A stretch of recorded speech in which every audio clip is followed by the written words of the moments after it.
नमस्कार मंडळी, कसे आहात तुम्ही? बरे आहात ना? सकाळी मी 2 व्हिडिओ टाकले होते, त्याच्यामध्ये खूप असा आवाज येत होता. तर काही म्हणजे तुम्हाला त्रास झाला असेल बघताना तर क्षमा असावी. कारण मी नंतर बघितलं तर त्याचा खूपच असा आवाज येत होता. लोड करताना एवढं माझ्या लक्षात आलं नाही, म्हणजे मला असं वाटलं नाही की एवढा त्रास होईल त्या आवाजाचा म्हणून. तर खरोखर मी क्षमा मागते त्याबद्दल. पण आता जे आहे मी लावले आता भाताचा कुकर लावलाय.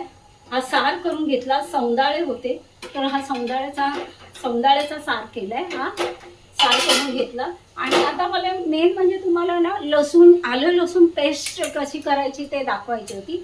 तर मी आलं लसूण पेस्ट ही अशी लसूण आहे की आमची बेळगावून आणलेली लसूण आहे, बारीक आहे.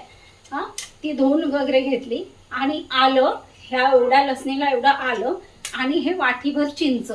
पण चिंच वेगळं वाटणार आणि आलं लसूण वेगळं वाटणार आणि मग नंतर ते मी एकत्र करणार, कारण चिंच कशी वाटली जात नाही त्याच्यामध्ये, म्हणून सेपरेट वाटणार आणि नंतर मिश्रण एकत्र करणार, आलं लसूण पेस्ट आणि चिंच.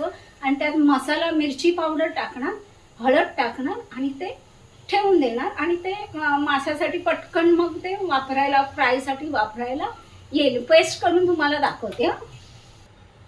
नमस्कार, पेस्ट करायला दाखवते तुम्हाला. ही बघा आलं लसूण पेस्ट, हे चिंचेची पेस्ट